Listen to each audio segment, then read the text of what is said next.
En el día de hoy, como ya le hemos dicho, nosotros tenemos un panel súper especial, como cada domingo.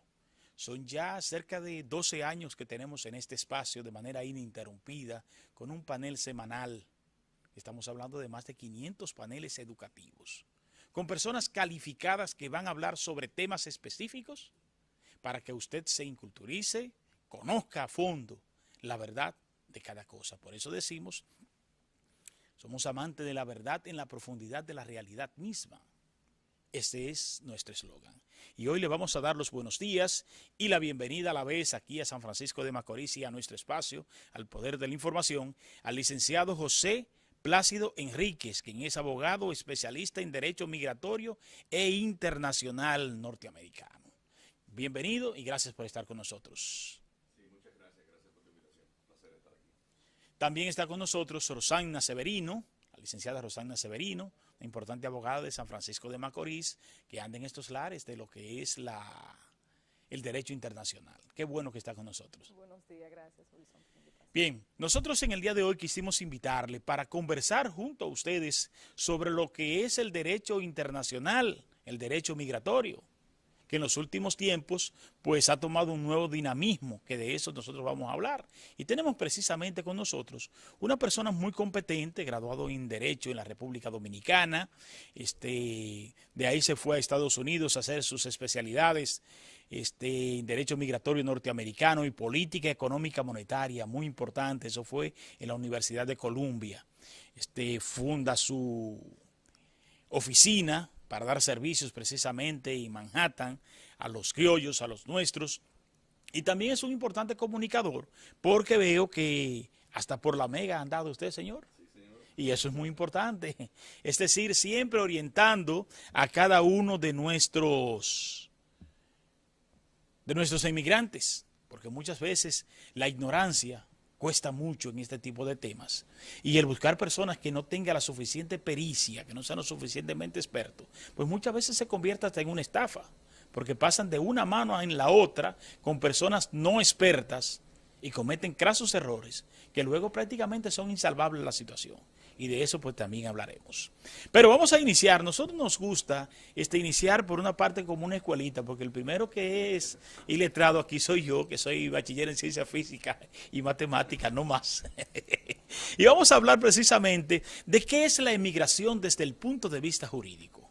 Sí, la inmigración, como tú lo dijiste anteriormente, es algo que está calando últimamente más en los tiempos. O sea, la migración desde el principio de la humanidad ha sido un medio de comunicación entre los pueblos. Y cada vez más están, a través de la tecnología, de la ciencia y todas las cosas, nos están uniendo cada vez más. O sea, en el marco jurídico, ahora mismo en este momento, la inmigración tiene una importancia vital, porque está determinando no solamente la decisión ni la política de los pueblos, sino la política global.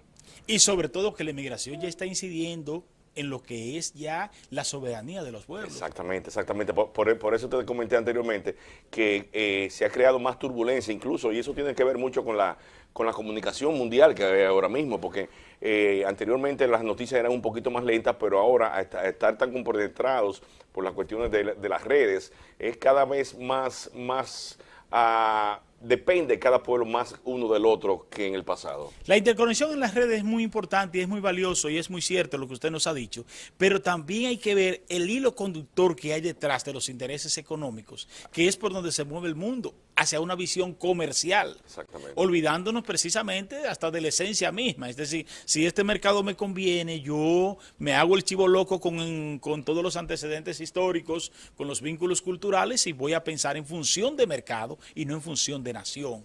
Porque no hemos dado cuenta, eso mismo que tú, agregando un poquito más a lo que dices, no hemos dado cuenta que a través de los tiempos las grandes compañías, las grandes corporaciones han manejado parte incluso de la inmigración mundial. Sí. O sea, cuando se crea la gran migración, comenzando de los tiempos de Colón, o sea, pero cuando se crea la gran migración China hacia Norteamérica, fue para construir los ferrocarriles, hacia Canadá, hacia los Estados Unidos, y eso trae migración de otros países que están sustituyendo una mano de obra barata, que es lo que mueve las economías. Ciertamente.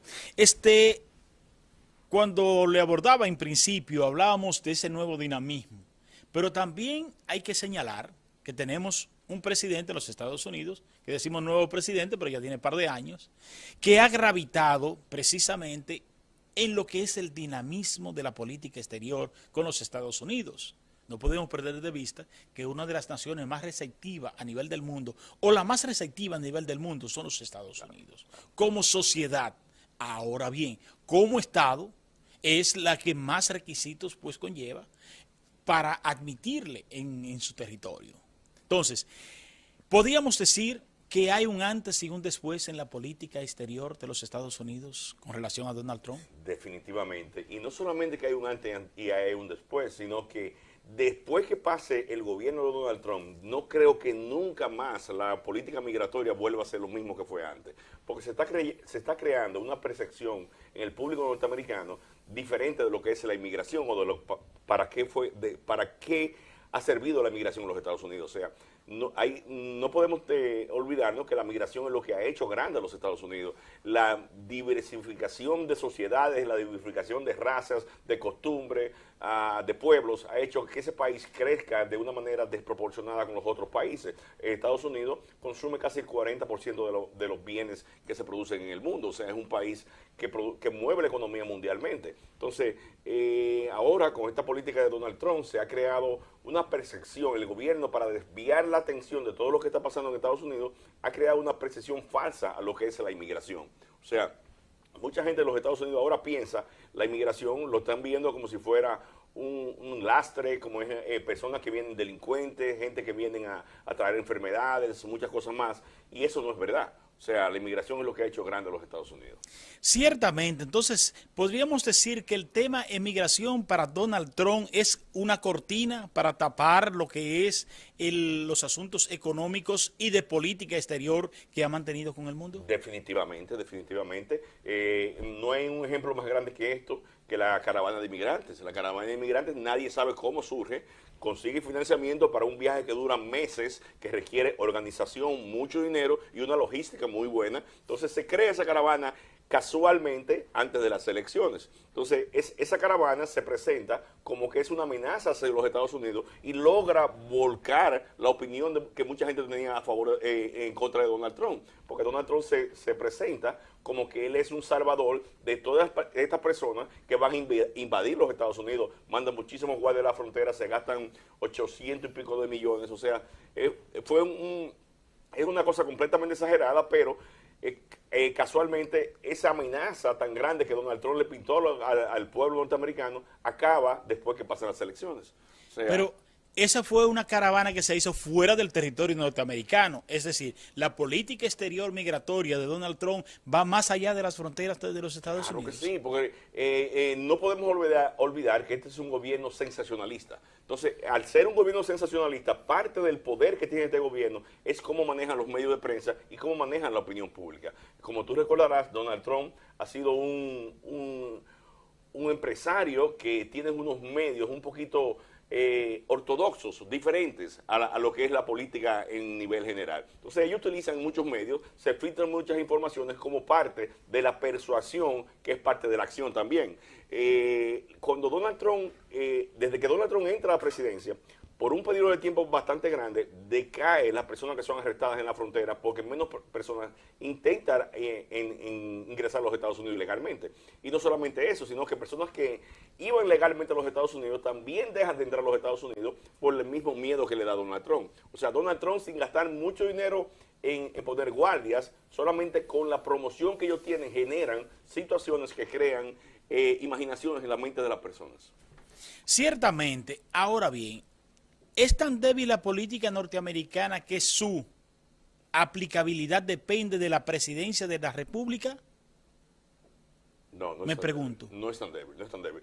No es tan débil. Entonces, esto estaba ahí y nadie la había tocado. Exactamente, exactamente. Okay. El ejemplo más grande de eso es la ley de carga pública. La ley de carga pública, que están haciendo un escándalo grandísimo, que aquí yo critiqué en los medios, porque aquí los medios dan noticias pensando que ya entran en vigencia. Entonces, hay personas que dejaron de viajar a los Estados a la República Dominicana a ver sus familiares. Hay personas que dejaron de coger asistencia pública por declaración informaciones locas que salen en un periódico que lo da un loco que tampoco sabe de eso. Entonces, eso es muy delicado. Entonces, eso son lo que llama, el mismo presidente Donald Trump dice las noticias falsas. Entonces, esas son noticias falsas que afectan al funcionamiento. Entonces, eso hace que muchas personas piensan que son leyes que están creadas en ese momento. Esa ley de carga pública ha existido desde los años de más de 50 años, pero no se ha aplicado de una manera tan estricta como ellos dicen que la van a aplicar, pero es la misma ley. La persona que no tenga medios para sustentarse o la persona que no tenga medios para vivir en los Estados Unidos,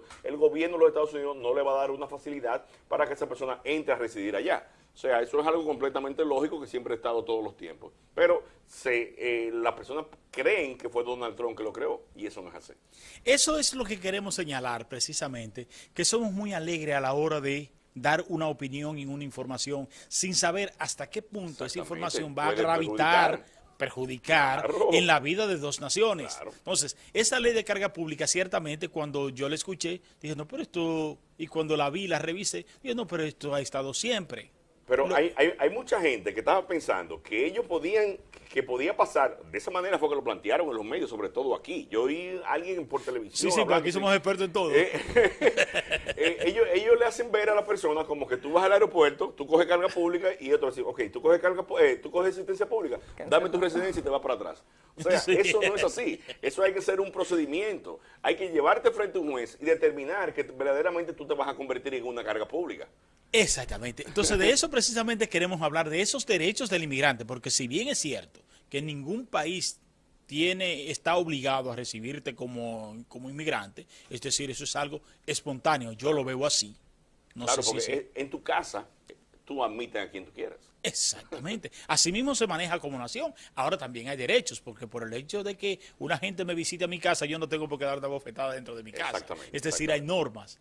Hay derechos y normas que pueden proteger al inmigrante legal en esos casos. Sí, en los Estados Unidos, como todos sabemos, es el país de la grandes libertades, pero también de los grandes derechos. O sea, en los Estados Unidos, aunque la prensa promueva cosas diferentes, las leyes son bien justas a la hora de decidir. O sea, la Corte y los tribunales toman las decisiones justas en la mayoría de las veces y lo que pasa es que muchas veces se ha abusado de ese sistema norteamericano que es con una mentalidad diferente, una mentalidad pensando que la persona tiene la buena fe. Entonces, había muchas cosas que sucedían, sobre todo en el ámbito migratorio, que le permitían a personas de otros países abusar de ciertos recursos del mismo estado sin ser ni residentes y sin estar visitando, porque como en el caso de los refugiados, ¿qué pasaba con los refugiados? Tú mandabas a los niños, hay una ley que se llama Special Juvenile. Special Juvenile es un hoyo dentro de la ley. ¿Por qué razón? Entonces, eso es lo que desata la caravana de los inmigrantes y eso es lo que desata la caravana de los niños. Porque esa ley le dice que si un menor de edad entra a los Estados Unidos y el gobierno de los Estados Unidos no puede en un periodo de 2 semanas tomar una decisión judicial contra ese niño, lo que va a pasar, ese niño hay que pasarlo en la Corte de Familia y la Corte de Familia puede comenzar en la Corte de Familia un procedimiento de protección a ese menor. Pero ok, se protege el menor en 2 semanas si el gobierno no puede hacer un procedimiento migratorio, que es imposible porque el procedimiento migratorio dura 2 años. O sea, ya la ley de por sí ya es un gap. Entonces, ¿qué pasa? Ese niño, después de los 2 meses, de las 2 semanas, escúchame, son 2 semanas, de las 2 semanas que está en esa protección, puede ir cualquier persona a decir, ok, yo soy el guardián de ese niño.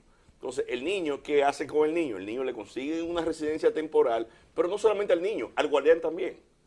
O sea, yo te mando, para que tú lo entiendas, sí, sí. Yo mando a mi niño menor de edad y le estoy resolviendo mi problema a mi tío y a mi hermano también.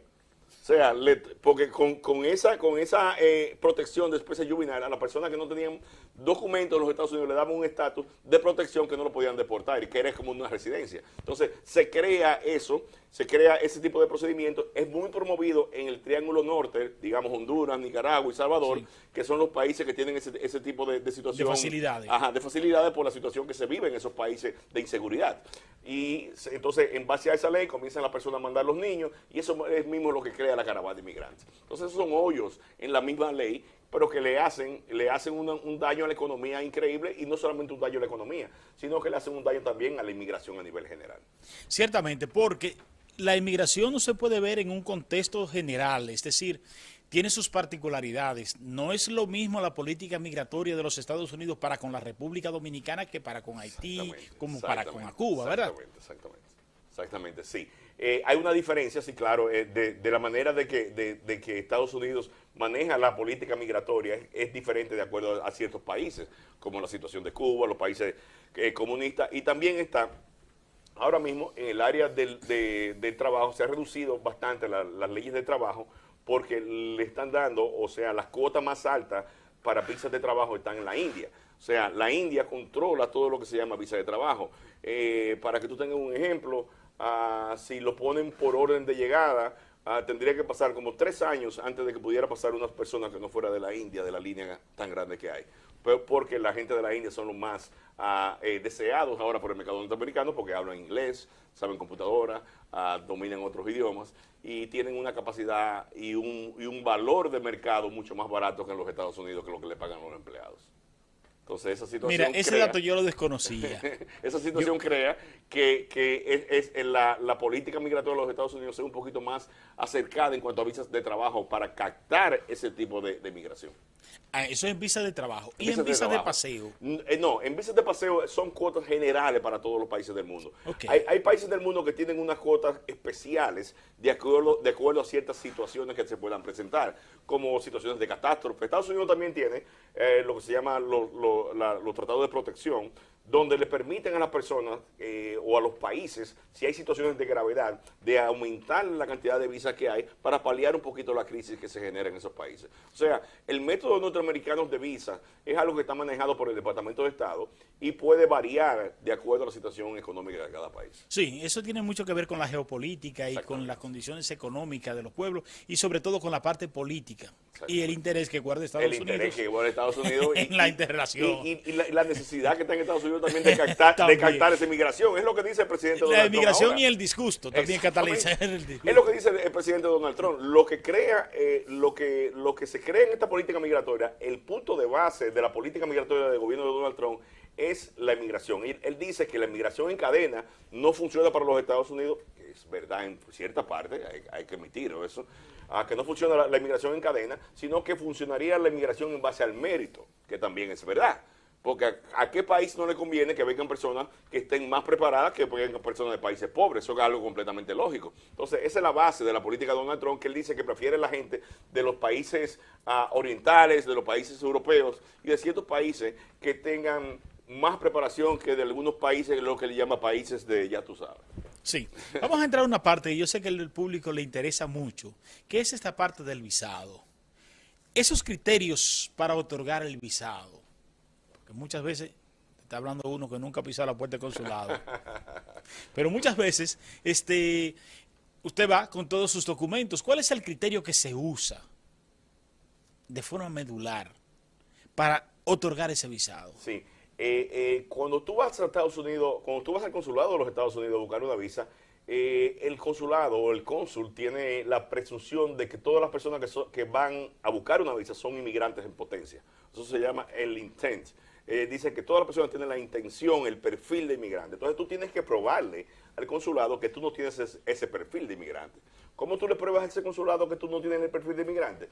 Tú se lo pruebas en base de que tú tengas un arraigo suficientemente fuerte en el país y además de que tú tengas los medios económicos suficientes para tú costearte tanto tu viaje hacia los Estados Unidos como para costearte tu estadía y todos los días que vayas a durar. Entonces, cuando tú puedes probarle, no solamente tener dinero en el banco, tú tienes que tener el arraigo, tener tus familiares aquí en la República Dominicana, tener tu trabajo seguro, tener tus hijos, pertenecer a clubes sociales, o sea, hacer una vida social y normalmente que diga que tú tienes raíces en el país de origen. Entonces, cuando tú le puedes probar al consulado ese perfil, entonces es ahí que puedes conseguir un visado. ¿Y qué pasa? Que en muchos de los casos se presenta toda esa solvencia que usted nos ha mostrado y la visa le es negada. Más sin embargo, sí, equiparamos a otra persona que no tiene la más mínima solvencia y a eso se la da. Sí, porque el oficial de migración tiene, ellos lo que son psicólogos, y ellos tienen la discreción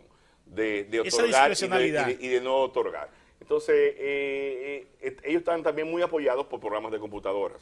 Es muy importante el llenado del formulario, de cómo se presenten las cosas en el formulario, porque el perfil, desde que ve cualquier inconsistencia, automáticamente te pone a la persona en una lista diferente, en una lista roja, donde las personas que muchas veces mandan a la consulta de nosotros y dicen, pero a mí ni me pidieron los papeles.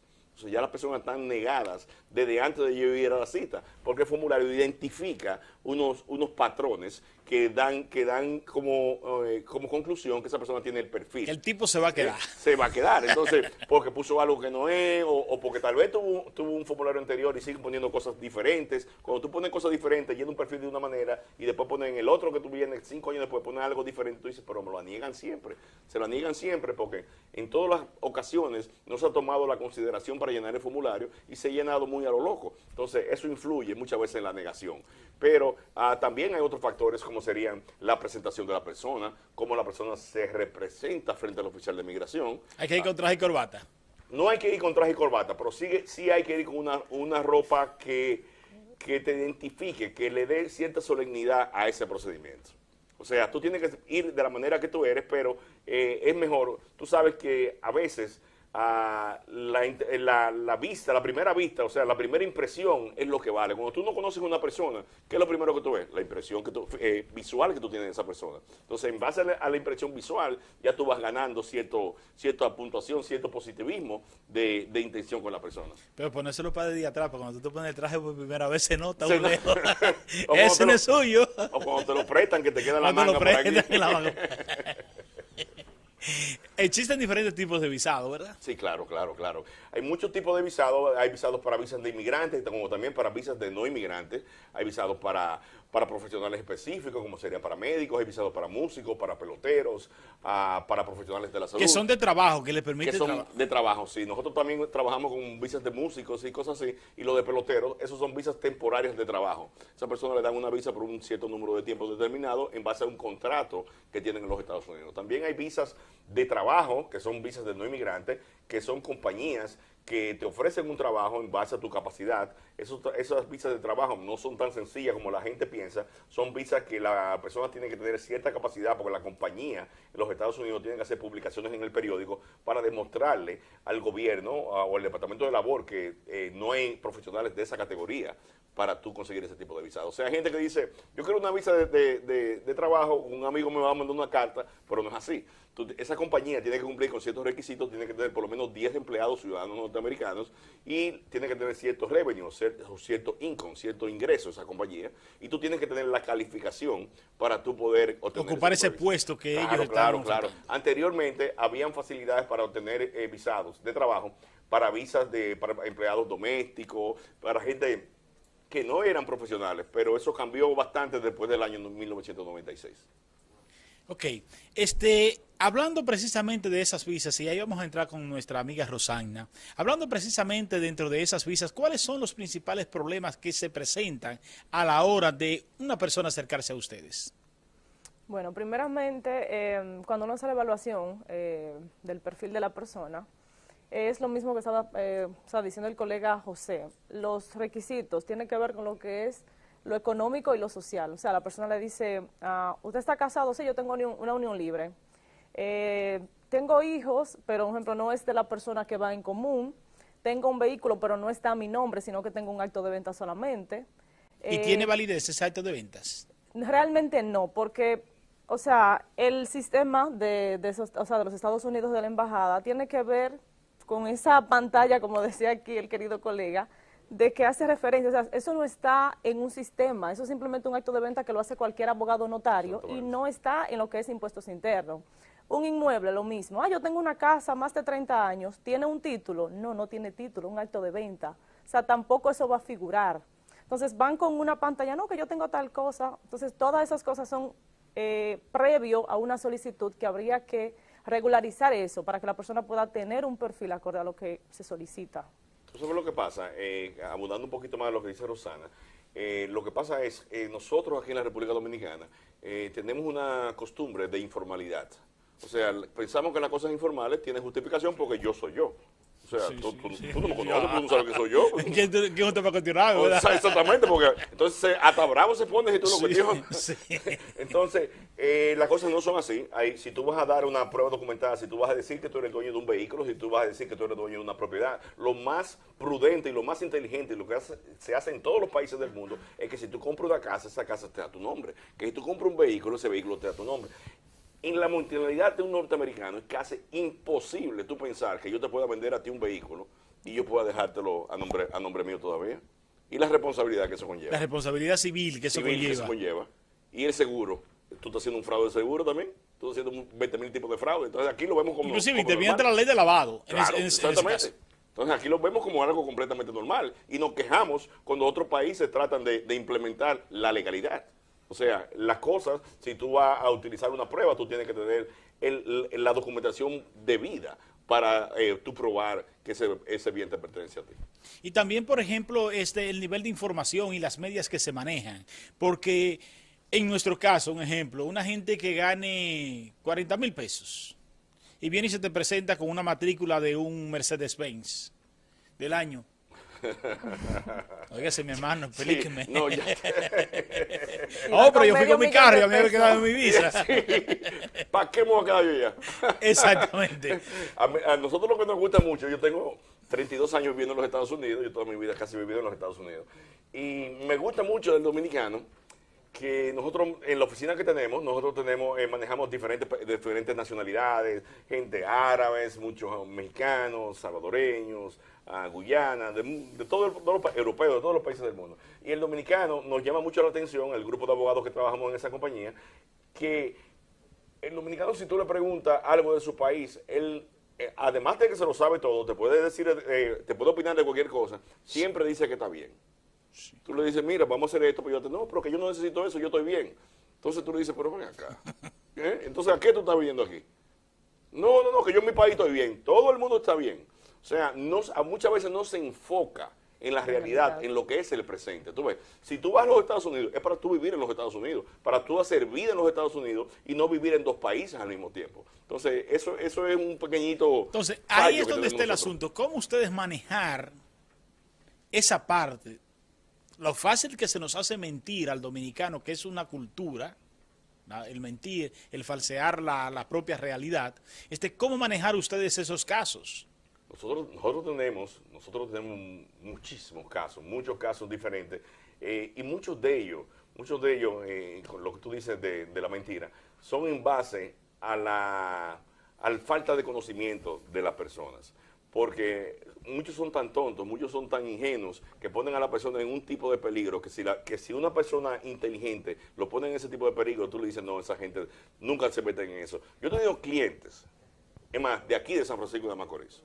Nosotros tenemos mucha gente de aquí de San Francisco de Macorís entera. Había un grupo, había una mafia de gente de esta área de San Francisco de Macorís que se dedicaban a coger asistencia pública. Entonces, de la manera que ellos lo hacían había una señora muy conocida aquí que conseguía las personas que fueran a conseguir asistencia pública. Entonces, una misma persona le buscaban 5 y 6 identidades y esa persona cogían 6 casos de Volfea. Entonces, eso es un peligro que tú se lo pintas bien a cualquier ama de casa y dice, no, pero está bien, mira, entre amigas, está bien, nos metemos en eso. Pero eso es un peligro a nivel federal que la gente no se imagina el tipo de peligro que es eso. Eso conlleva deportaciones. Eso conlleva deportación y conlleva muchos años de cárcel y conlleva grandes multas porque tú estás abusando del sistema federal.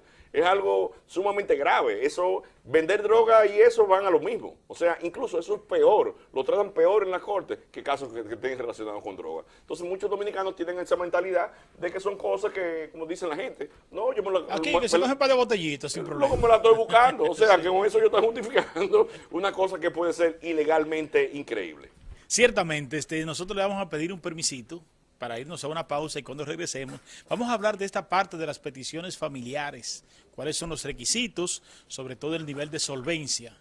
Y con Rosana también queremos tocar esta parte que tenemos, esta gran debilidad que tenemos nosotros con el asunto de registro civil. Grandes errores, hermanos que no son hermanos, pero que lo parió la misma madre y el mismo padre, que por una S ya no son hermanos. Son muchos los problemas pues ahí se suscitan. Nos vamos a una pausa comercial y cuando regresemos, todos esos temas los vamos a abordar con el licenciado José Plácido Enríquez, experto en Derecho Internacional, y la licenciada Rosagna Severino. Ustedes no se muevan, que ya volvemos. Conversando sobre la inmigración con expertos. Nos gustan los temas, tener personas de calidad en la información que les vayan a orientar. Y precisamente en este tema es donde más se necesita personas puntuales que conozcan lo que hay que hacer y hagan lo que tienen que hacer. Porque decíamos en un principio los graves problemas que tiene una mala asesoría. Porque te va haciendo una nube, una bola de nieve que al final fácilmente no se puede resolver por el origen, ese inicio que estuvieron esos documentos. Y precisamente de eso queremos hablar, Rosagna. Nosotros que conocemos las grandes debilidades que tenemos como nación, el oficial, la persona que inscribe un nacimiento, muchas veces no goza de la pericia, o la persona que fue a sacar ese nacimiento, a hacer esa declaración, no tenía el suficiente nivel de educación. ¿Y cuántos problemas hay precisamente de esta índole? Muchos, Wilson. Actualmente estamos trabajando con varios problemas de las personas. Muchos de ellos son, la persona hace años atrás obtuvo su nacimiento para la renovación de un pasaporte, que es lo más común. Cuando se vence ese pasaporte que van a solicitar el nacimiento, ahí está la gran diferencia.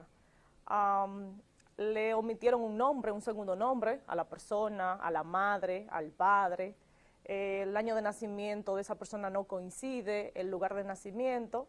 Y como todos sabemos, el dominicano le tiene miedo a Estados Unidos en parte con relación a un error. Porque una persona que tiene su residencia o que tiene su ciudad, o sea, su residencia, con un nombre, y cuando usted viene aquí le falta ese segundo nombre o el apellido del padre, ya eso es un problema. Pero para eso, gracias a Dios, hay procedimientos establecidos por la ley, los cuales se pueden regularizar, tanto ante un tribunal civil, dependiendo cuál sea la índole, como lo que es a la Junta Central Electoral, en registros civiles específicamente, cuando son errores pequeños, que así le llamamos, que es con relación a una letra. O sea, puede una S que esté omitida, una A por una O, esos son solamente lo que procede por esa vía. Ahora bien, cuando ya se habla de año, de lugar de nacimiento, de nombre de padre, ya eso obligatoriamente debe de pasar por los tribunales civiles para que el juez le dé validez y luego ya la Junta pueda hacer, regularizar esa parte después que ya el tribunal la omite. Muchas personas desconocen los procedimientos que hay que hacer. A veces la gente busca el nacimiento y dice, ay Dios mío, pero yo estoy como hija, yo siempre llevé el apellido de mi padre y ahora estoy como hija natural solamente. Hay procedimientos ante la ley que son posesión de Estado, a donde usted demanda a uno de sus hermanos para que le adquiera para adquirir ese apellido. A donde ese hermano le dice, sí, esa es mi hermana, o sea, mi hermana mayor o lo que sea, siempre ha llevado ese apellido. Y eso es un problema que la gente a veces se desespera, porque dice, porque yo soy hija de mi papá y mi mamá y obtuve nacimiento hace un tiempo y ya no está. Entonces esos son procedimientos que se hacen. Igual con relación a los nombres, que es lo que estaba mencionando, muchas personas, como se sabe antes, dicen en los campos que mandaban a una persona para que le declarara varios hijos. Sí. Esos son los problemas más grandes. Casi siempre. Se podía volver compadre. Sí, porque estaban celebrando, pero acá. Porque ahí salimos salen muchas personas hijos de un padre que nunca conocen. No, pero que ese no es mi padre. Bueno, ahí está también lo que son procedimientos de impugnación de filiación paterna y reconocimiento igual. O sea, todo, gracias a Dios, aunque tiene un costo y tiene un periodo de tiempo, se resuelve. Y muchas personas desconocen que se puede hacer. Entonces, esos son... Y tú sabes que yo pensando, oyendo a Rosana ahora, me estoy enterando de cosas que yo no sabía, pues no manejo muchas cosas del derecho dominicano, pero en Estados Unidos es muy parecida la situación y muy complicada. O te iba a preguntar si eso pasaba allá. Si tú tienes una diferencia en tu acta de nacimiento y en tu nombre real, tú tienes un gran problema, porque las actas, cuando tú llenas un acta de nacimiento en un hospital, tú estás llenando una declaración jurada, donde tú estás diciendo que todo lo que está ahí es verdad. Entonces, ¿qué pasa? Cuando hay esos cambios, esos errores o esa omisión de padre, para tú poder corregir eso, tú tienes que llevar al Departamento de Salud, al Health Department, tú tienes que llevarlo a la corte y demandarlo diciendo que tú quieres hacer una orden cambiando esa acta de nacimiento, porque ya tuviste una declaración jurada y ellos están diciendo, ok, ya tuviste esta declaración jurada, entonces tú tienes que demandarlo a ellos en la corte para que ellos omitan una decisión para poder cambiarte el nombre. Es decir, que es más complejo. Más complejo. Y Porque bastante allá existe costoso. lo que es el perjurio. Cuando Exactamente. usted Cada vez que tú firmaron, eso es lo mismo que lo que le digo yo a las personas que van a aplicar para la visa. Nosotros tenemos gente que van a nuestras oficinas y dicen, yo fui de tal persona que me llenó un formulario de visa y me puso esto, me puso esto, me puso lo otro, pero yo no soy eso. Yo no Entonces, tengo eso. Yo no tengo nada de eso, eso fue él que me lo puso, no soy yo. Pero tú eres el responsable, porque al final tú marcas un clic, que es como si fuera tu firma, diciendo que toda esa declaración que hay ahí, bajo la intención de perjurio, es una inversión verdadera, es una declaración de verdadera. Entonces, si tú la quieres cambiar en el futuro, ya es tu responsabilidad, porque tú admitiste que esa información era correcta. En base a eso, que dice el colega, que era lo que yo estaba mencionando, el miedo que tienen las personas en Estados Unidos. Nosotros tenemos clientes que tienen años que no viajan porque tienen un problema, por ejemplo, algo así que recuerdo común. Hay una persona que se llamaba, que es un nombre muy común, Altagracia García. Pero resulta que cuando ella vino a solicitar un nacimiento, ella no es García, ella es Barroso, pero ella tiene toda su vida con García. O sea, se ha casado, es residente, tiene sus hijos, toda su vida, y ahí está el miedo. Esa persona tiene más de 5 o 6 años que no viaja al país esperando resolver esa situación. Y es como le digo, hay muchas que no se pueden resolver, porque no es por un error, sino que esa persona antes, que antes también los nacimientos usted iba, le daba los datos y se lo daba un manuscrito. Ya no, ya eso está en el sistema.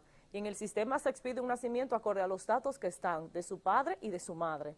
Entonces esos son problemas que la gente prefiere quedarse en Estados Unidos aún teniendo su documento por no tocar esa tecla. Porque allá, un ejemplo, yo tendría miedo de decir, no, es un error. Pero hay estudios que no sé qué validez jurídica tendrían. Jurídica lo tienen, pero a nivel de migración no sé hasta dónde podrían gravitar. Como por ejemplo es un ADN. ¿No es aplicable? Sí, eso se utiliza. Hay ciertos niveles que se está utilizando el ADN ya, sobre todo en los Estados Unidos, en muchas cortes. La corte de familia, uno hace unos procedimientos, yo te dije ese procedimiento que hay para rectificar, pero también, digamos el caso, que se da mucho en los Estados Unidos, se da muchísimo, mucha gente seguro que ha oído esto, es cuando tú te casas con una persona, pero cuando tú vives con una persona, pero tú te casas con otro para hacer papeles de migración. Entonces, ¿qué pasa? Para allá vamos. Nace el niño con ese nombre de esa persona y ese apellido de esa persona. Eso crea muchísimos problemas. Porque entonces tú tienes, anteriormente era más complicado, ahora está un poquito más fácil, tú tienes que demostrarle a la corte que ese niño fue en base a engaño que lo declararon con ese nombre de esa persona, o sea, que no había la intención de la madre o del pariente natural de poner ese nombre, que fue por algo, por accidente, y tú tienes que admitir infidelidad de la madre en la mayoría de las veces, y muchas personas a veces se quieren parar con eso, pero esa es la única manera de hacerlo.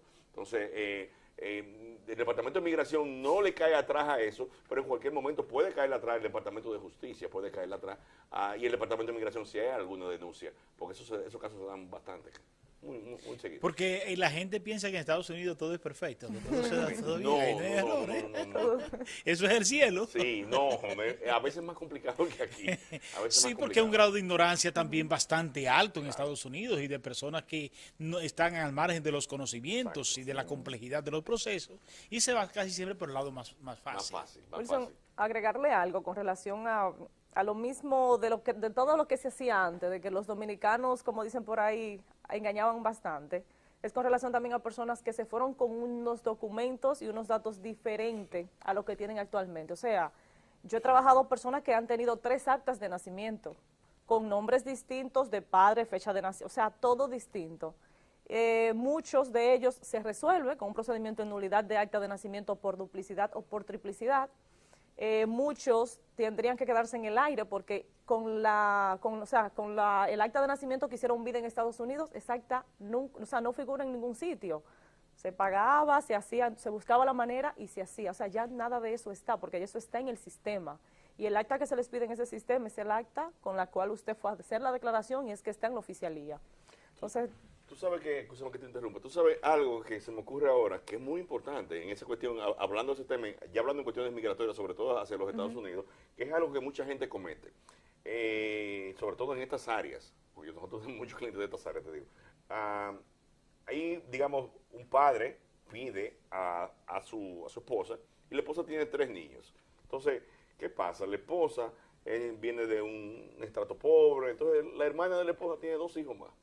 Entonces, ellos se les ocurre la fantástica idea de declarar tardío a los niños de la hermana, los meten junto en el viaje del esposo original, y eso conlleva a que le cancelen el visado a todos y tratan el caso como una trata de blancas. Nosotros tenemos un caso así de esa naturaleza que sucedió hace 25 años, y ahora la señora, que era una niña en ese instante, todavía no ha podido conseguir la residencia, y le han pedido como 2 personas, le han negado 20.000 ocasiones, porque los padres de ella tuvieron esa fantástica idea. El consulado le pidió una prueba de ADN. Cuando le hicieron la prueba de ADN, se dieron cuenta que 2 de los hijos no eran del matrimonio, porque se veían diferentes, uno era más oscurito que otro, y consideraron el caso como fraude, y todas las personas 25 años después todavía siguen sufriendo las consecuencias de esa decisión. Es decir, que un fraude, una alteración, un error que yo cometa con mis hijos, Exactamente. mis hijos heredan. Ese mismo Pero eso problema. podría ser una violación Sí, claro, a los derechos humanos. Sí, claro. Nosotros tenemos un procedimiento donde nosotros podemos demostrarle al Departamento de Migración, en base de ciertas mociones que uno hace, diciendo que la responsabilidad de un menor está limitada a su minoría de edad. O sea, la decisión que tome el padre no tiene nada que ver absoluto ni puede ser aplicada, como se aplican las leyes en los Estados Unidos, no puede ser aplicada al menor. Pero recuerda, el consulado está manejado por el Departamento de Estado. O sea, el consulado no está manejado en base a la ley de Estados Unidos, sino en base a las regulaciones del Departamento de Estado. Lo que es válido en Estados Unidos no es lo mismo que es válido en el consulado. Eso es algo que hay que tener ahí, hasta ahí yo quería que llegáramos. Es decir, los consulados son parte de una política exterior. Exactamente. No quiere decir que la gente tenga los mismos derechos que tienen los Estados Unidos, es otra cosa. Entonces, ahí es donde mucha gente se pierde, que quiere aplicar entonces las normas de su tribunal y no las normas de precisamente una política dirigida desde un Estado en un momento determinado, porque son políticas que no son permanentes, son políticas variables. Por ejemplo, la política cubana, la política exterior que tenía Estados Unidos frente a Cuba, cuando Fidel, es muy diferente a la que hoy tiene. Exactamente. Entonces, eso varía dependiendo de los intereses de los norteamericanos en ese momento específicamente. Claro que sí. Y tú sabes, hay otra cosa que mucha gente dice: me pasó un problema o me agarraron en el aeropuerto y siempre me meten para el cuartico y le dije que iba a llamar a un abogado que lo iba a demandar. Señores, si ustedes lo agarran en aduana en los Estados Unidos, cójanlo suave. O sea, cuando tú llegas a aduana, automáticamente tú pierdes todo tu derecho. O sea, tú llegas a aduana en Estados Unidos y el inspector de aduana te puede decir: dame tu cartera, dame tu celular.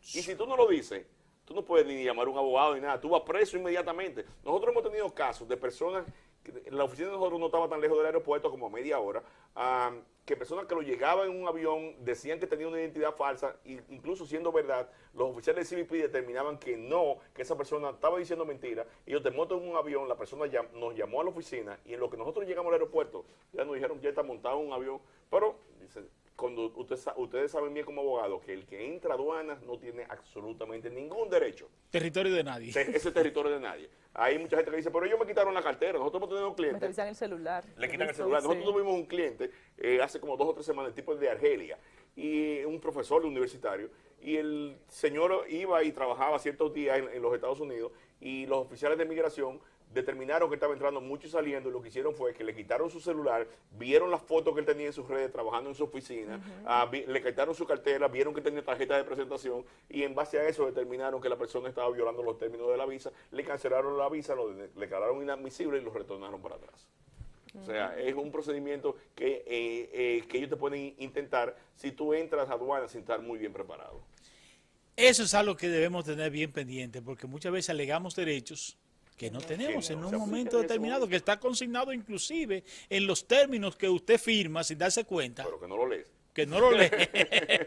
Y usted está cediendo todos sus derechos. Exactamente, exactamente. Entonces lo que hace la gente que se sofoca atrás de nada. Atrás de nada. Entonces, esta parte de la petición de familiares que ustedes han abordado muy bien y los tantos problemas que ahí se suscitan, esos requisitos que debe tener y esa vinculación que debe tener una persona a la hora de pedir, por ejemplo, una persona está en los Estados Unidos y decide que va a pedir un familiar X, ¿cuáles son esas líneas del árbol genealógico que pueden ser solicitados en visado? Sí, hablamos de visas de inmigrante en este aspecto. Okay, las visas de inmigrante hay diferentes categorías y cada categoría está determinada en base a números de visas. Hay dos grandes categorías que son los familiares inmediatos, que tienen una visa inmediatamente disponible, y aquellos familiares que están sujetos a una cuota de visa. Los familiares que tienen una visa inmediatamente disponible son los familiares cercanos de los ciudadanos americanos, como son los hijos menores, los padres y los cónyuges. Entonces, un familiar inmediato, un familiar que no es inmediato sería un hijo mayor de edad, un hijo casado y un hermano. Entonces, esas tres categorías están sujetas a una cuota de visa internacional. O sea, hay un número de visas mundialmente que se divide equitativamente entre todos los países de acuerdo a la migración que tengan. Entonces, por eso esos casos duran mucho más tiempo que los otros casos.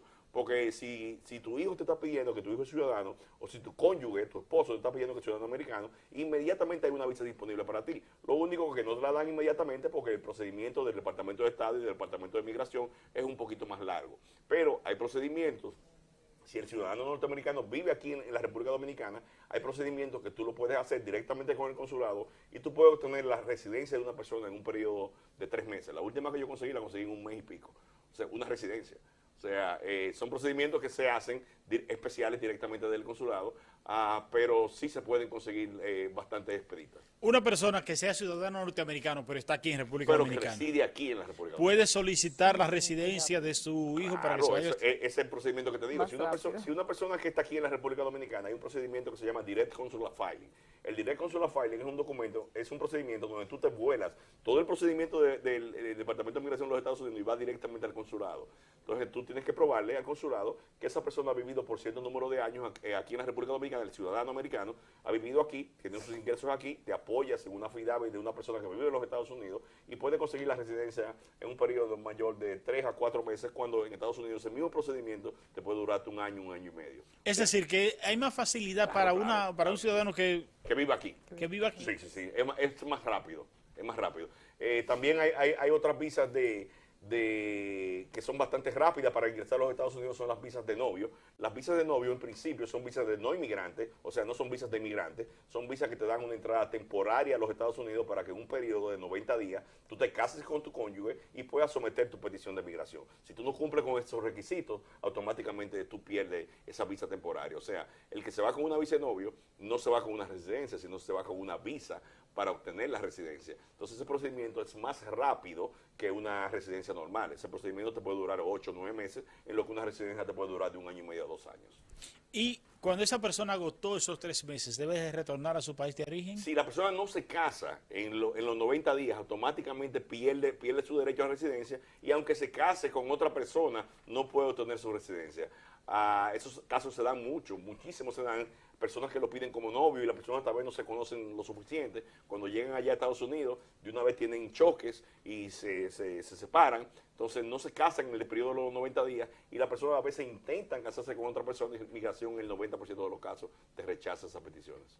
Ok, entonces, esa persona se casó con quien le solicitó la visa de novio. ¿Debe de retornar en esos 90 días o puede quedarse a vivir allá? Lo que el estatus le permite. Sí, después que tú te casas en los 90 días, ahí tú puedes aplicar para lo que se llama el ajuste de estatus. Entonces, ahí tú aplicas para el otro procedimiento migratorio que te da el permiso de trabajo, que te permite quedarte en los Estados Unidos y te otorga la residencia. O sea, con esa visa de no inmigrante, si tú te casas dentro de los 90 días, automáticamente la visa se extiende como si fuera una visa de inmigrante y no hay un tiempo de estadía determinado que tú tengas que esperar. Ok, estos casos de que una persona es solicitada, una persona ciudadana, pidió a sus hijos o un hermano y esa persona falleció. Al momento de esa persona fallecer, ¿qué pasa con esos casos? Sí, buena pregunta, excelente pregunta. Ok, mira, En principio, porque tenemos que hablar de beneficiarios. Hay beneficiarios principales y hay beneficiarios derivados. Entonces, vamos a hablar de los dos casos.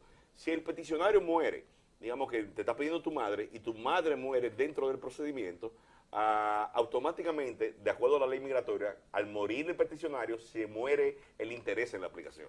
O sea, en principio, en migración lo que te hace es rechazar, tumbarte el caso. Entonces mucha gente se equivoca y eso se hacía antes, ya no se puede hacer eso más. Y decían que la gente estaba vivo aunque estuvieran muertos. Entonces tú vas, ¿no? Está vivo, lleva un papel notarial, que no vino a la cita, está vivo, y pasaban los casos. Pero ya eso está muy complicado porque ya el consulado tiene las herramientas para chequear. Entonces, lo que se hace es, entonces, uno le solicita al Departamento de Migración, por razones humanitarias, que sustituya el patrocinador o el sponsor, o sea, el peticionario. Y se sustituye regularmente por un miembro de la familia, ese peticionario original, y se sustituyen entonces las affidavits, las cartas de trabajo, y se puede utilizar todo eso. Entonces, eso es cuando muere el peticionario. Pero hay otra situación que se torna un poquito más complicada, que es cuando muere el beneficiario original. Digamos, si la madre está pidiendo a la hija y la hija tiene 3 hijos y muere la madre. Cuando muere la madre, ahí hay un tranque de ese caso. Digamos, si muere el beneficiario original, ahí también se murió el interés de la aplicación y los beneficiarios se quedaron sin ningún beneficio. Uno puede solicitarle visa por razones humanitarias, pero la posibilidad de conseguirla son muy pocas. Ok. Entonces, esta parte, por ejemplo, hay derechos adquiridos que tiene un ciudadano norteamericano, muere, y esa persona no tiene sus herederos, no tienen un visado, no tienen, es decir, se quedaron en un limbo. ¿Qué pasa en esos casos de esos derechos adquiridos? Sí, hay un procedimiento, sobre todo las esposas de los ciudadanos americanos. Si tú has sido casado por un ciudadano americano por más de 5 años y tu esposo muere y no sometió ningún procedimiento de migración, hay un procedimiento donde tú puedes hacer una petición por ti misma. O sea, el viudo o la viuda puede hacer una petición por el ciudadano americano que ya falleció, si puede probar que el matrimonio fue de buena fe y tuvieron casado por un periodo de más de 5 años. ¿Y los hijos? Los hijos no entran en ese procedimiento. Los hijos no lo obtienen. A menos los hijos pudieran obtener la ciudadanía derivada del padre si ellos pueden probar que en el momento que ellos nacieron el padre ya era ciudadano norteamericano. Ok, es decir, si ya lo era. Si ya lo era, hay mucha gente también que piensa que si yo me hago ciudadano americano ahora y tengo hijos de 10 y 15 años, me le van a dar la ciudadanía. Eso no funciona así. O sea, son los niños que nacen cuando ya tú eres ciudadano norteamericano. Es una parte digna de aclarar, sí, precisamente. Sí, mucha gente porque, ok, mi papá se hizo ciudadano, pero se hizo ciudadano después que ya yo había nacido. Exactamente. Entonces hay un procedimiento, pero se resuelve. Hay un procedimiento que uno hace. Digamos que tú tienes un hijo y que tiene 7 años y tú eres ciudadano hace 5 años. Tú vas al consulado y tú crees que te van a dar la ciudadanía de tu hijo. Entonces el consulado te va a decir, no, no te la podemos dar. El consulado tiene la discreción. Si el niño es muy pequeño, de muchas veces dártelo, y anteriormente se la estaban dando, pero ahora no lo están dando. Entonces lo que uno hace es, uno le saca la residencia a ese niño. Entonces ya cuando el niño entra a los Estados Unidos con esa residencia, uno cambia la residencia por una ciudadanía, por un pasaporte norteamericano, y él obtiene la ciudadanía derivada del padre. Entonces al momento de tú obtener la ciudadanía derivada del padre, la obtuviste sin hacer ningún procedimiento migratorio, solamente entregando la residencia del niño y diciendo que el padre tiene la custodia en ese determinado momento, y la ley norteamericana te le da la custodia derivada. En los casos de estos matrimonios a conveniencia, que la gente dice matrimonio es falso, pero yo no lo catalogo como falso porque son hechos mediante un juez civil calificado. Legalmente Entonces, son verdaderos. Legalmente, exactamente, verdaderos, pero que son a conveniencias. Sí, para obtener un beneficio migratorio. Para obtener un beneficio migratorio. Hablemos de esto. Sí, eso es lo que la ley determina, el beneficio migratorio, que es una intención de obtener el beneficio migratorio. Está cada vez más fuerte la cuestión eso de los matrimonios por negocio, por conveniencia. Ya el Departamento de Migración tiene muchas facilidades para verificar la información. Yo me acuerdo cuando nosotros comenzamos, yo tengo 30 años haciendo esto de migración en los Estados Unidos, los casos solamente por ir uno o acompañando a los clientes, que regularmente te lo aprobaban los oficiales de migración. La gente casi no tenía que llevar muchas pruebas, era algo sumamente sencillo, 2 o 3 preguntitas y ya. Pero ahora cada vez más difícil. Ahora cada vez vemos, incluso hemos tenido en los últimos años, hemos ido con personas a representar al Departamento de Migración y no han dejado a la gente presa ahí en ese mismo momento. O sea, está cada vez más duro. Le pueden dar, la persona puede ser arrestada dentro de la misma entrevista. La multa que le toca al ciudadano norteamericano son de $5,000 y le pueden dar hasta 5 años de cárcel. Es bastante, ahora mismo, en este momento, no es lo más recomendable casarse por negocio, aunque hay personas que tienen ciertas facilidades para hacerlo, pero no es lo más recomendable. Ya hay muchos medios, chequean mucho a través de las redes, visitan a las personas, o sea, está muy complicado. Eso pasa como un cuento de un... Y cobran muchísimo dinero también. Sí, sí. $15,000 he oído que cobran. Sí, sí. Entonces, si una gente Cuando usted vivía aquí tranquilamente, sin problema. Él coge esos $15,000 por un comadito. Un comadito, una cuestión, carajo. Eso pasa como 3 estudiantes que se fueron de rumba y no pudieron ir a coger un examen. Lo que decidieron fue engrasarse y simular una situación, una adversidad, y donde el profesor ya después que pasó el examen dijo, no hay problema, tranquilo, vengan mañana que yo les voy a examinar. Al otro día fueron tranquilos a coger su examen, su profesor muy benévolo. Lo sentó en diferentes lugares y le puso, ¿quién se casó? Y todos los detalles de la boda para que se lo definieran, nada de física.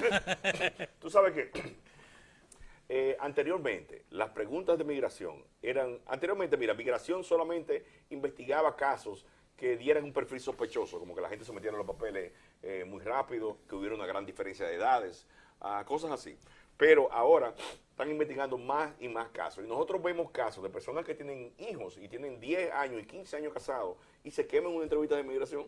Hay una entrevista de migración que se llama la Stokes Interview. Mira, yo no he visto algo más difícil que eso.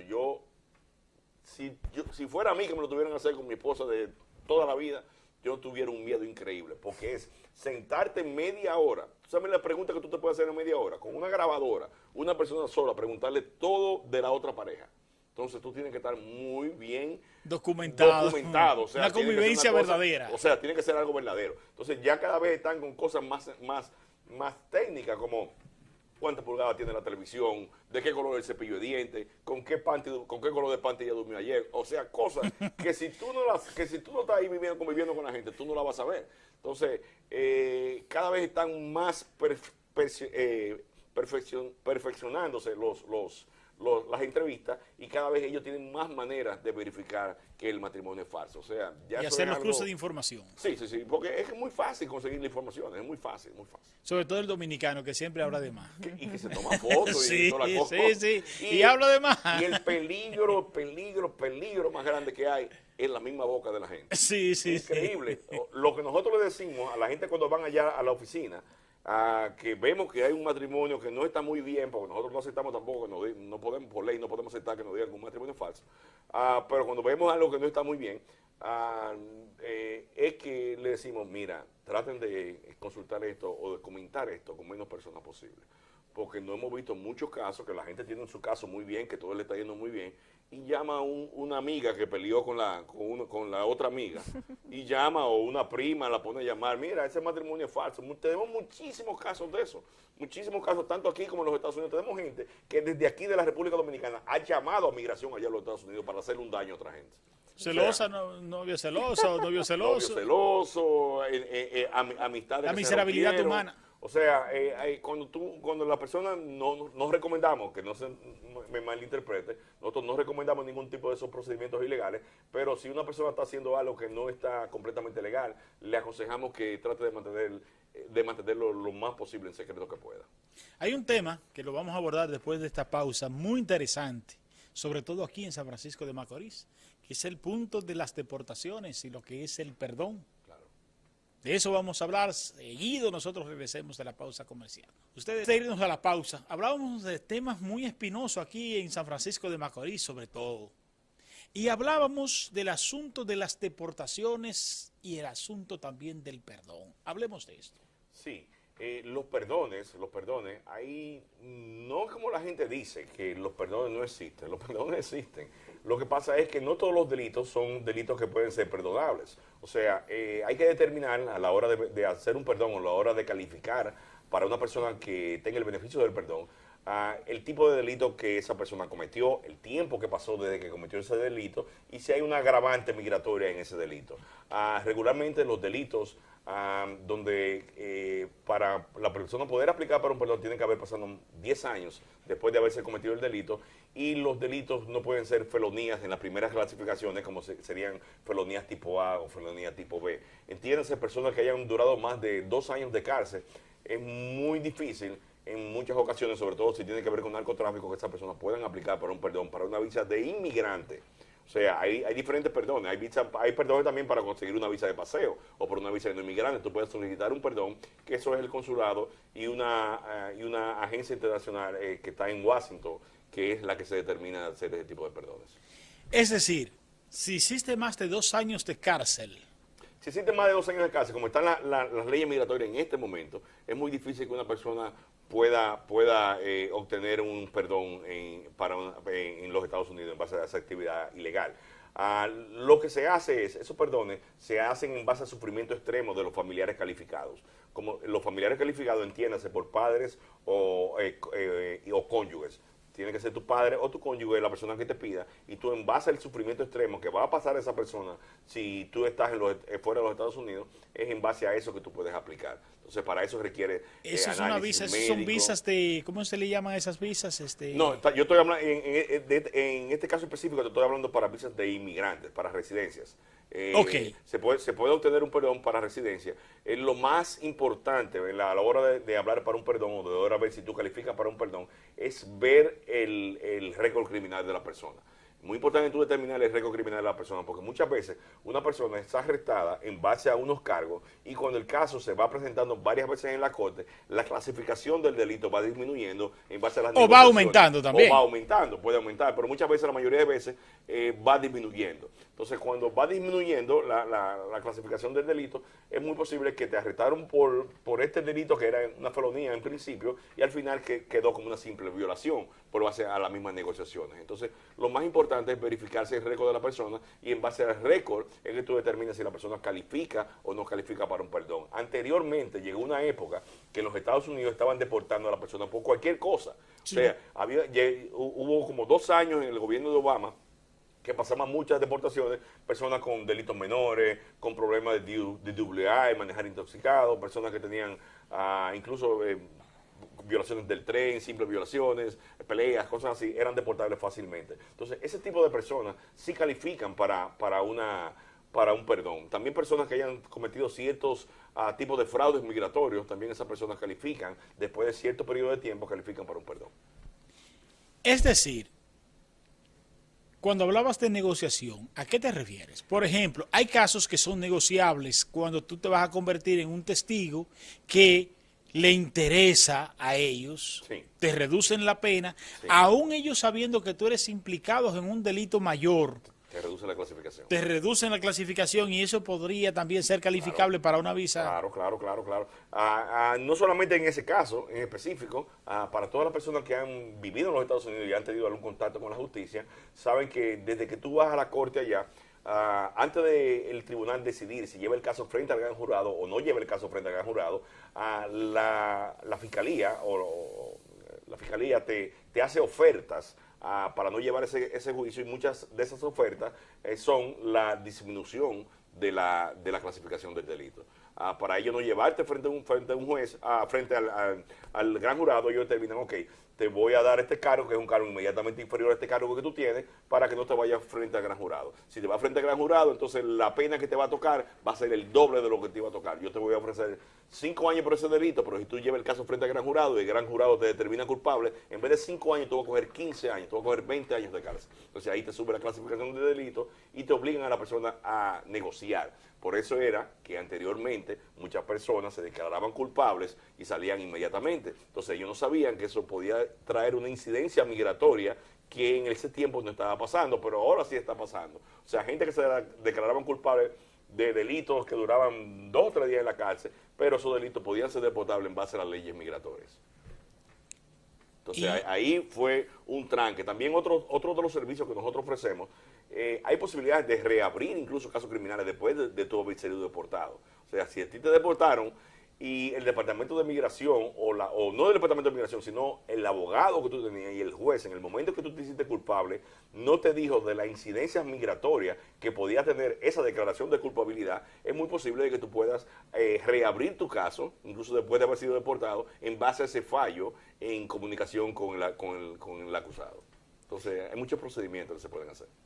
Cuando hablabas de la oficina, veo dentro de los grandes servicios que ustedes ofrecen en ser los únicos que manejan el proceso de huellas dactilares. Sí. Nosotros tenemos un permiso que está regulado por el FBI en los Estados Unidos, donde nosotros somos los únicos en el Caribe, donde tú puedes obtener tus récords criminales en un periodo muchas veces de menos de una hora desde aquí de la República Dominicana. O sea, nosotros tenemos un escáner que está conectado con el proveedor en los Estados Unidos, donde tomamos las huellas y en una hora yo te saco todo el récord de lo que tú has sido arrestado. También nosotros, además de ese sistema que tenemos, podemos verificar el récord en cualquier parte del mundo a una persona.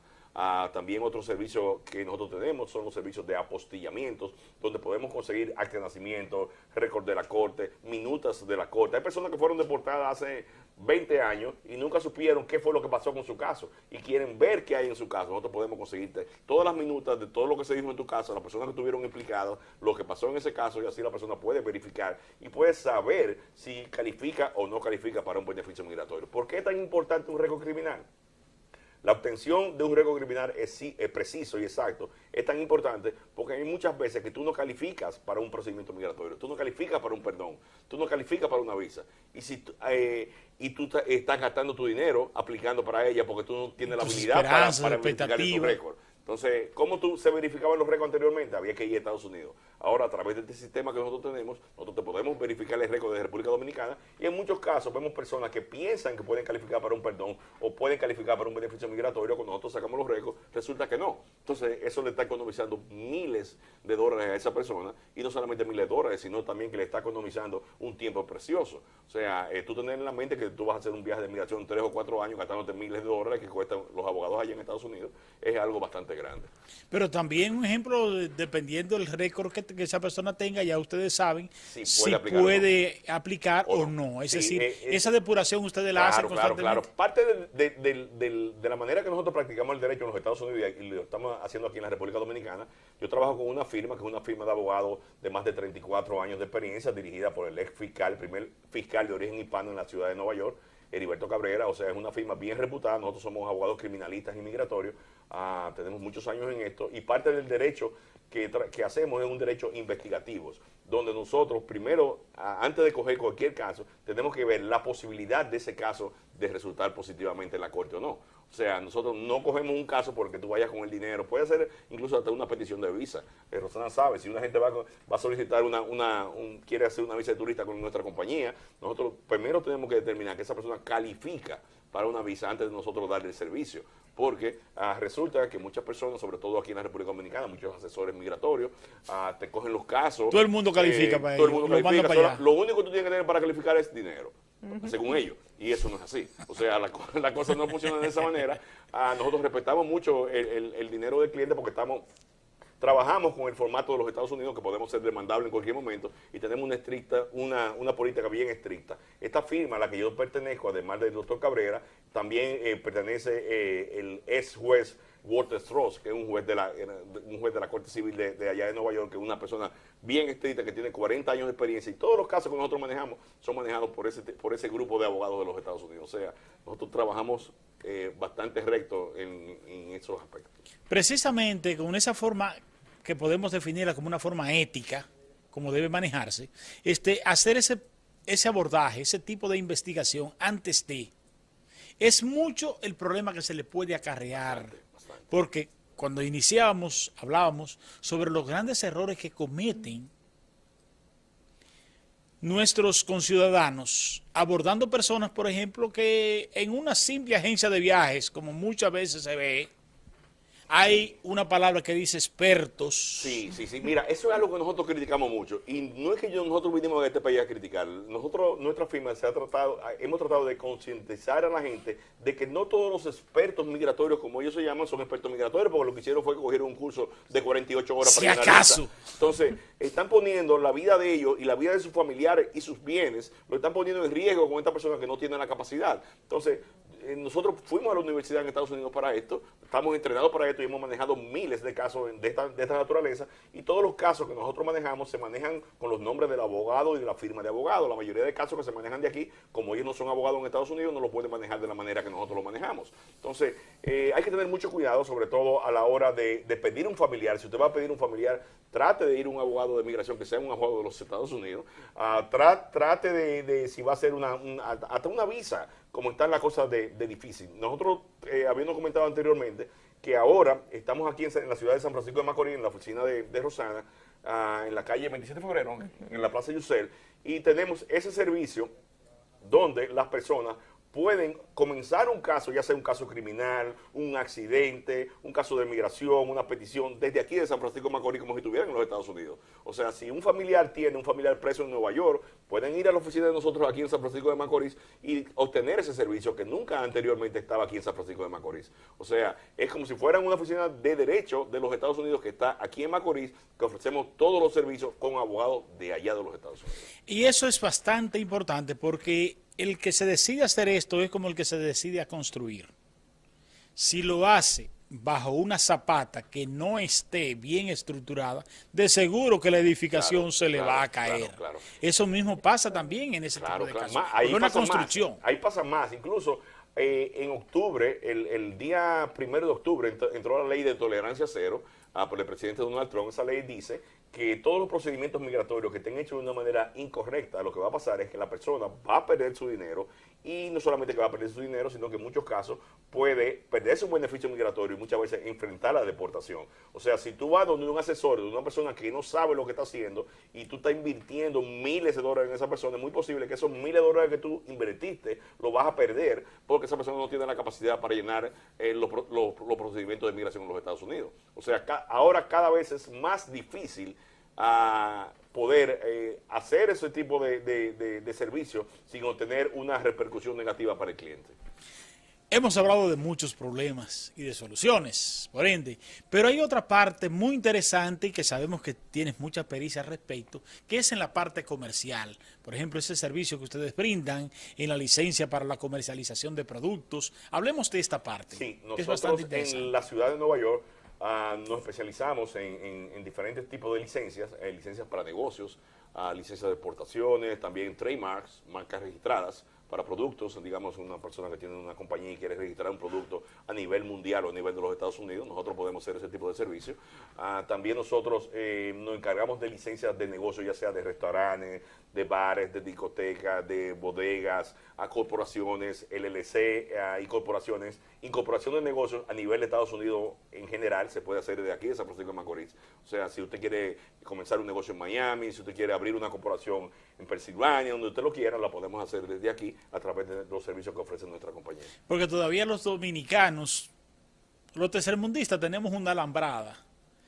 Tenemos una visión muy localista. Exactamente. Y no le estamos sacando el suficiente provecho a la inserción comercial del mundo. Claro. Que ya el mundo, es como decimos, es una pequeña aldea que está en nuestras manos. Usted tiene un buen producto que reúne los estándares de calidad internacional. Ese es un producto que, así como usted se lo vende a un supermercado aquí, se lo puede vender a un supermercado de Miami. Mucho más costos y además el prestigio de usted llevar su marca fuera de lo que es su geografía. Y es más fácil de lo que usted se puede imaginar.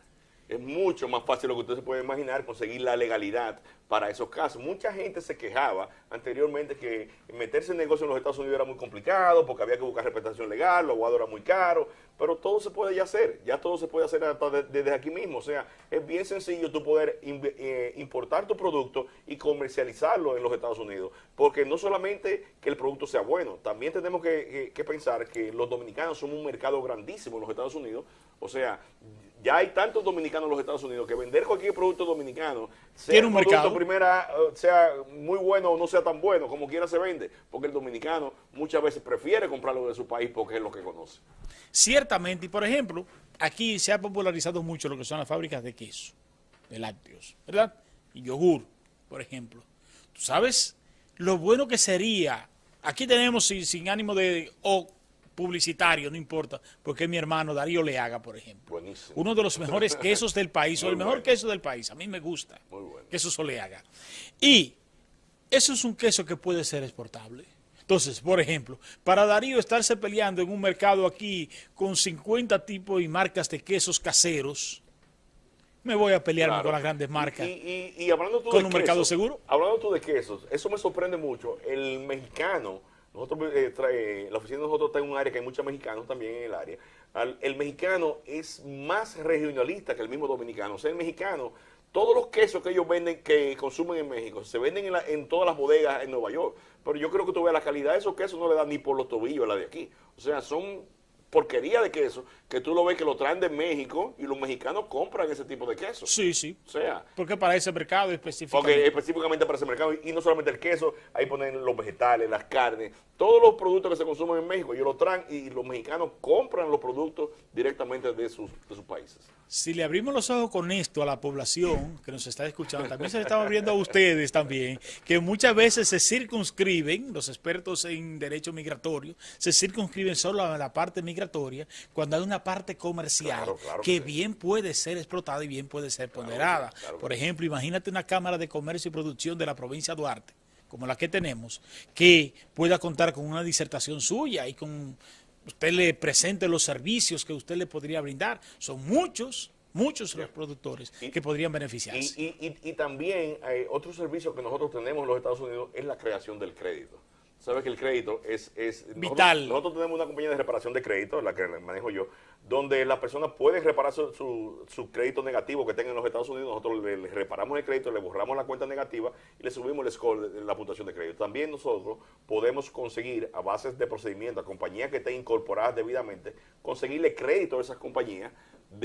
Tú sabes que no es lo mismo conseguir un crédito a nivel personal que un crédito a nivel de una compañía, porque a nivel personal es responsable eres tú. A nivel de la compañía es responsable y si quiebra la compañía, es la compañía y no te afecta a ti directamente. Entonces, hay posibilidades cuando tú haces ese tipo de negocio, cuando tú registras un negocio en los Estados Unidos, de tú crearle un crédito y crearle líneas de crédito de miles de dólares. Líneas de crédito comienzan 25,000, 50,000, 100,000, hasta $1,000,000. O sea, todo si tú te organizas bien, hay muchas posibilidades en ese mercado norteamericano.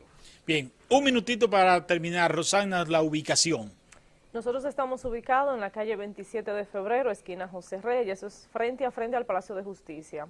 Nuestra oficina se llama Fernández Global Service. Los contactos para cita, porque para poder consultar con el doctor debemos hacerlo por cita, ya que no es de aquí de San Francisco, es el 829-747-0440. 829-747-0440. Nos dan una llamadita y ahí la asignamos el día para la cita. Ya para el mes de enero, si Dios quiere, le vamos a dar un chancecito aquí, le vamos a poner eso en un cintillo, se lo vamos a promocionar gratuito durante un mes. Gracias. Para que pues la gente pueda beneficiarse de estos importantes servicios. Y a usted, gracias por estar con nosotros. Gracias a usted, un placer. Un minutito para concluir. Sí, quisiera darle las gracias a Rosana por traerme aquí, a ti por invitarme a tu programa y a todo el pueblo de Macorís por la acogida que hemos tenido cuando las veces que hemos venido. Entonces, tenemos muchas personas acercándose a nosotros y queremos exhortarle a todas las personas que tengan récords criminales, a todas las personas que fueron deportadas a los Estados Unidos, que le han negado la visa en muchas ocasiones y que quieren una segunda opinión, que se consulten con nosotros. Nos pueden llamar al teléfono que dio Rosana, al 829-747-0440, o también pueden llamar al 809-583-2222 en la ciudad de Santiago de los Caballeros. Ciertamente, haga lo mismo que nosotros hemos hecho, que hoy hemos hablado de derecho migratorio y buscamos expertos. Usted, cuando vaya a buscar soluciones a sus casos, haga lo mismo y busque verdaderos expertos. Están localizados en la calle 27 de febrero, esquina José Reyes, en la Plaza Yusel.